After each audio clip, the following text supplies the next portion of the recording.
La misión de nuestra iglesia es proclamar el mensaje de la gracia. Este es el propósito por el cual estamos aquí. El mensaje que predicamos tiene que estar de acuerdo con la dispensación en la cual nos encontramos. Actualmente estamos bajo la dispensación de la gracia y no vivimos más bajo la dispensación de la ley, la cual correspondía al tiempo de Moisés. Debido a que no estamos bajo la dispensación de la ley, no tenemos la misión de predicar los 10 mandamientos. Dado que nos encontramos bajo la dispensación de la gracia, predicamos solo acerca de la persona de Jesús, quien vino al mundo a traernos la revelación de la gracia y la verdad divina.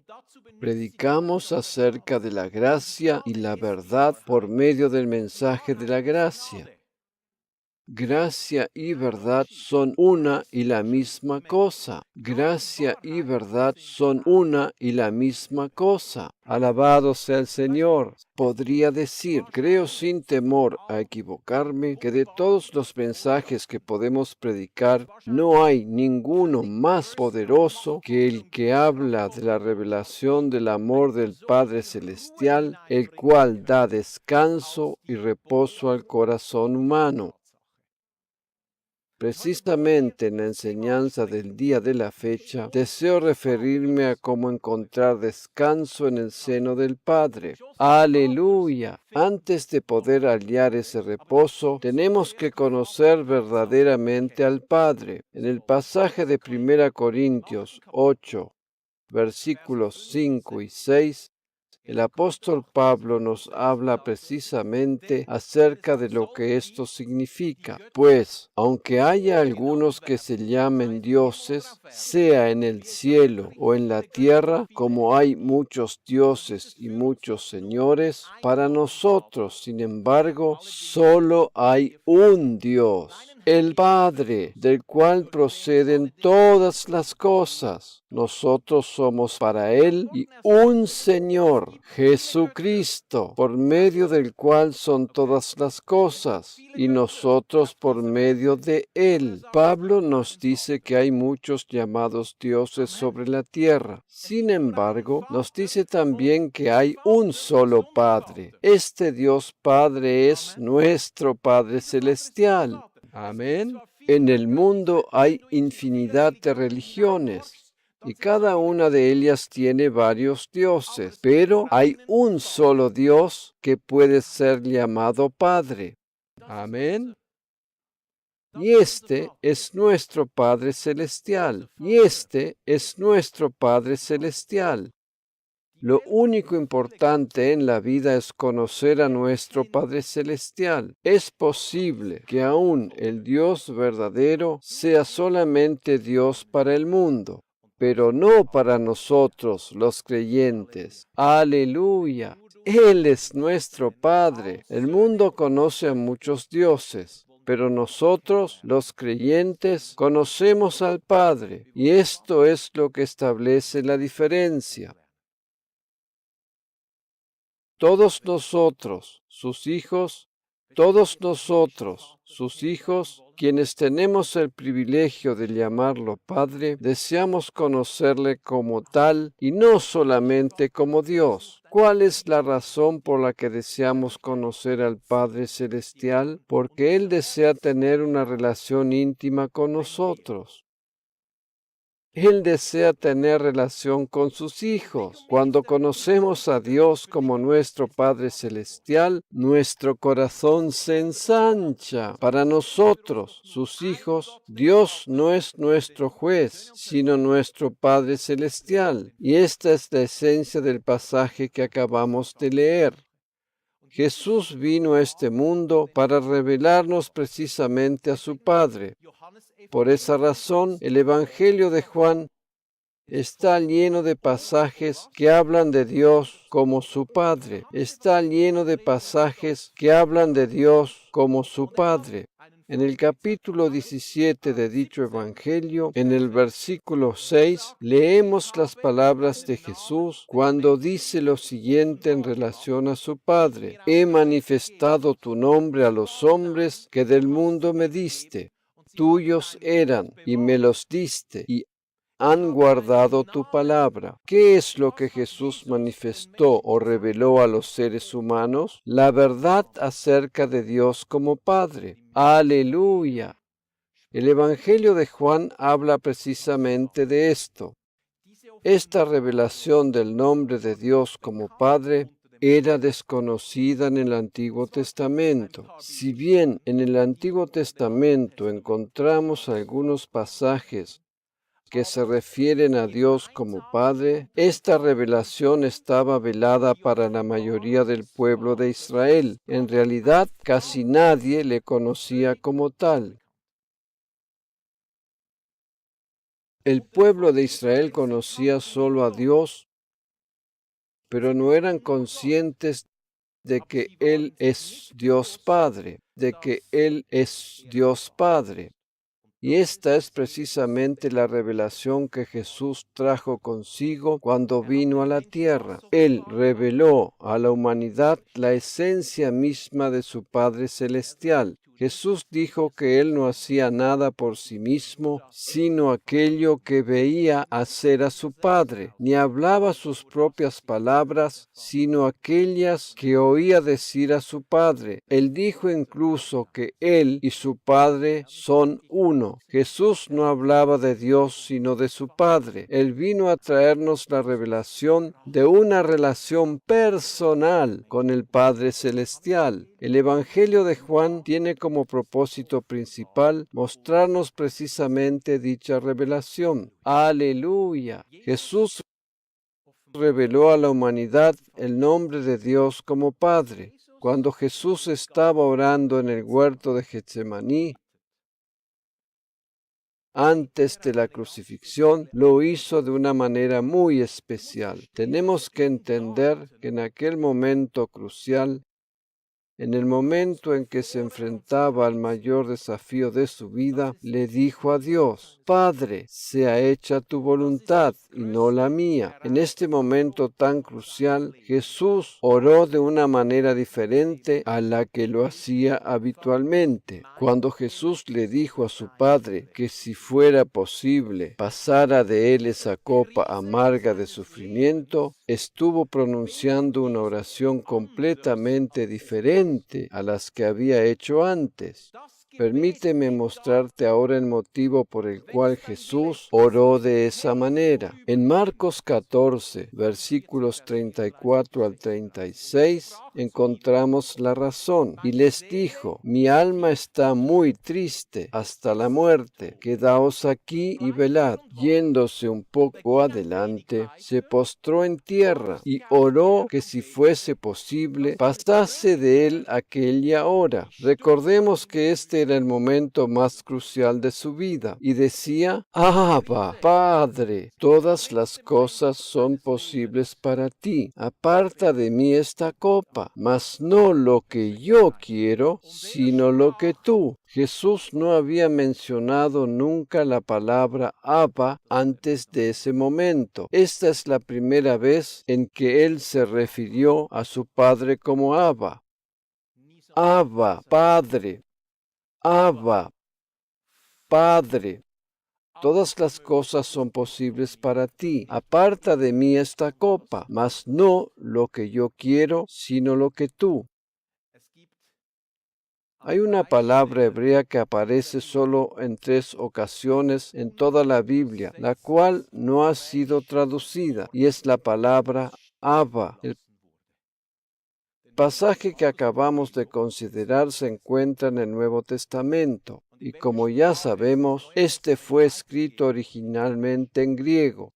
Sin embargo, el Espíritu Santo se encargó de que esta palabra hebrea apareciera en el Nuevo Testamento y quedara sin ser traducida al idioma griego. La palabra Abba, de origen hebreo-arameo, es el apodo cariñoso y familiar con que un hijo denomina a su padre. Esto sería para nosotros algo así como el diminutivo cariñoso y familiar de la palabra padre, que puede variar de acuerdo al lugar donde uno reside. A pesar de que el Nuevo Testamento fue escrito en griego, los traductores, guiados por el Espíritu Santo, dejaron esta palabra en hebreo tal y como la dijo Jesús. Ellos hubiesen tenido la posibilidad de traducir esta palabra al griego, colocando en su lugar el término pater, pero el Espíritu Santo los inspiró a dejarla como estaba.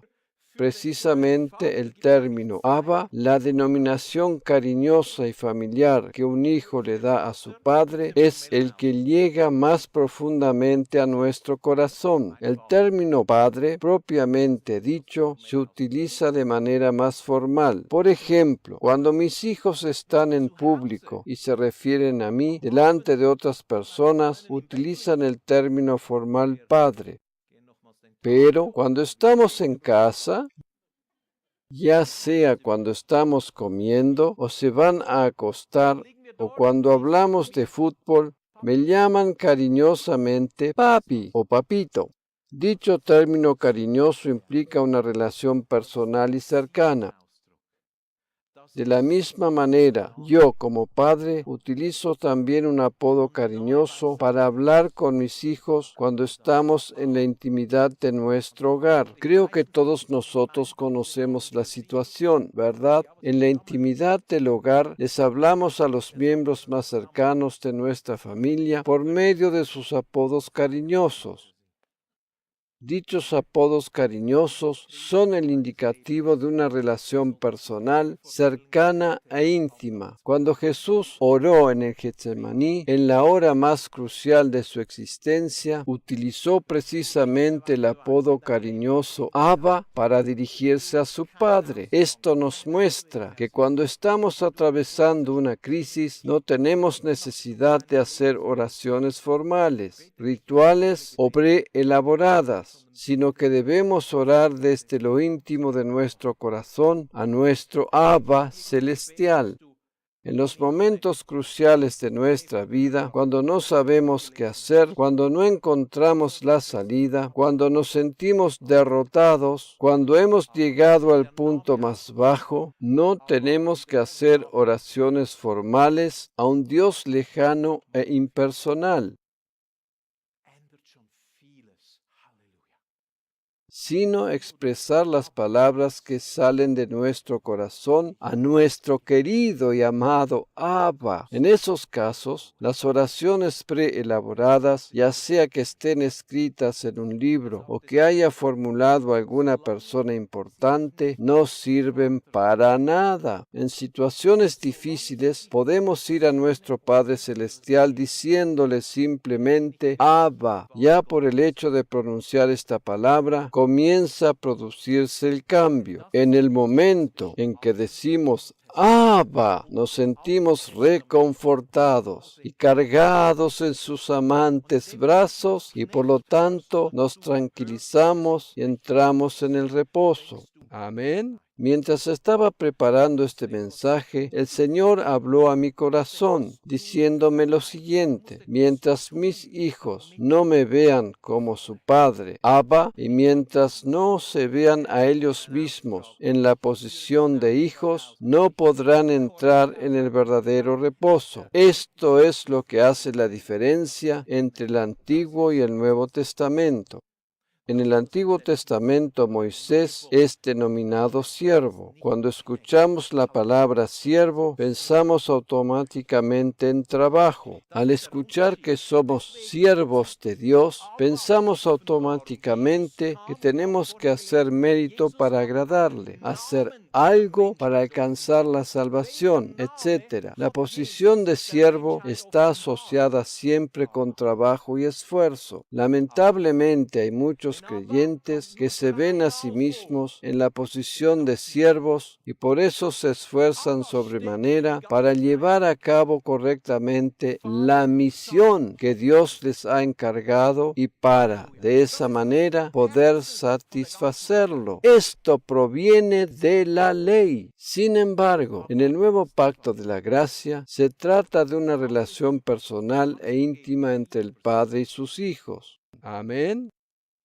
Esta es la gran diferencia. Jesús vino a esta tierra para revelarnos la realidad del Padre Celestial y utilizó para ello el nombre Abba. Como dije antes, el término Abba aparece solo 3 veces en toda la Biblia. Dicho término representa a la Divina Trinidad, la cual involucra al Padre, al Hijo y al Espíritu Santo. Abba es el corazón mismo de la Divina Trinidad. El Evangelio de Juan utiliza muchas veces la palabra Padre para referirse a Dios. Sin embargo, el término Abba habla del Padre de una manera más íntima y personal. Eso es precisamente lo que Él desea para sus hijos. Él no solo desea ser nuestro Dios, sino nuestro Padre Dios. Mientras no tengamos una clara revelación de lo que esto significa, no podremos entrar en el verdadero reposo. Mientras estemos pensando que somos simplemente siervos, estaremos tratando de hacer algo de nuestra parte para alcanzar las bendiciones. La diferencia entre el antiguo y el nuevo pacto es que en el antiguo las bendiciones se manifestaban como resultado del esfuerzo propio, mientras que en el nuevo las recibimos simplemente por medio del favor inmerecido de Dios. Bajo el nuevo pacto, la única condición para recibir las bendiciones divinas es tener la revelación de la realidad del Padre y de la posición de hijos. El apóstol Pablo expresa esto de una manera brillante en el libro de Gálatas capítulo 4 en los versículos 1 al 7. Pero también digo, Pablo se refiere aquí a la ley, entre tanto que el heredero es niño, en nada difiere del esclavo, aunque es señor de todo. Bajo la ley de Moisés, el pueblo de Israel era considerado como un niño de corta edad. Por lo tanto, no había diferencia entre el niño y el esclavo que vivía en la casa. ¿Por qué razón establece Pablo aquí la diferencia entre la ley y la gracia? La respuesta la encontramos en el versículo siguiente. Sino que, o sea, el niño está bajo tutores y curadores hasta el tiempo señalado por el Padre. El tiempo se refiere aquí a las dispensaciones y, mejor dicho, hasta la finalización de la dispensación de la ley de Moisés. En aquel tiempo, bajo la ley, el pueblo de Israel estaba bajo tutores y curadores. En otro pasaje, la Biblia se refiere a la ley como un maestro o administrador puesto por un determinado espacio de tiempo hasta la llegada de Jesús. Con la venida de Jesús a la tierra, y más exactamente después de su obra en la cruz, comenzó la dispensación de la gracia y la dispensación de la ley dejó de tener vigencia. Cristo le puso el punto final a la ley. ¡Aleluya! Él cumplió la ley en su totalidad y luego la abolió para dar lugar al nuevo pacto. El nuevo pacto es completamente nuevo y no de ninguna manera una renovación o prolongación del antiguo. El libro a los Hebreos nos muestra claramente que Jesús le puso punto final a la ley después de haberla cumplido hasta el más mínimo detalle para dar paso al nuevo pacto.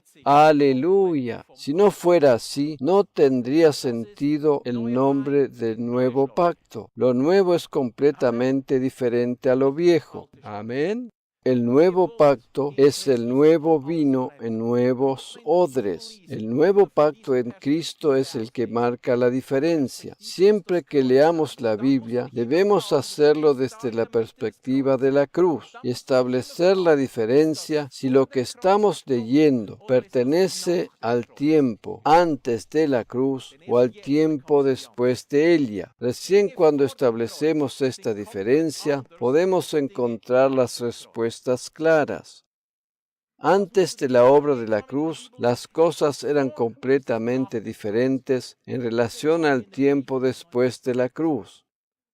Por tal razón, debemos aprender a establecer la diferencia. Para nosotros, como creyentes en Cristo, bajo el nuevo pacto, las epístolas del Nuevo Testamento son de vital importancia para nuestro estudio bíblico, porque en ellas encontramos las directivas para la Iglesia, la cual se constituyó después de la obra de la cruz. En el pasaje que estamos considerando, Pablo dice que el niño menor de edad tiene que estar al cuidado de tutores hasta el tiempo señalado por el padre. Él utiliza aquí la palabra padre y sigue diciendo, así también nosotros, cuando éramos niños, estábamos en esclavitud bajo los rudimentos del mundo. Pablo habla aquí desde su perspectiva como judío que era. Luego añade, pero cuando vino el cumplimiento del tiempo, Dios envió a su Hijo, nacido de mujer y nacido bajo la ley. Jesús vino al mundo bajo la ley para poder cumplirla y abolirla. Esa es la razón por la cual Jesús nació bajo la dispensación de la ley. Su ministerio terrenal hasta la obra de la cruz fue un tiempo de transición desde la ley hacia la gracia. Después de su muerte y resurrección, comenzó oficialmente la dispensación de la gracia. Como habíamos visto en la enseñanza anterior, cuando Él exclamó, consumado es, aleluya,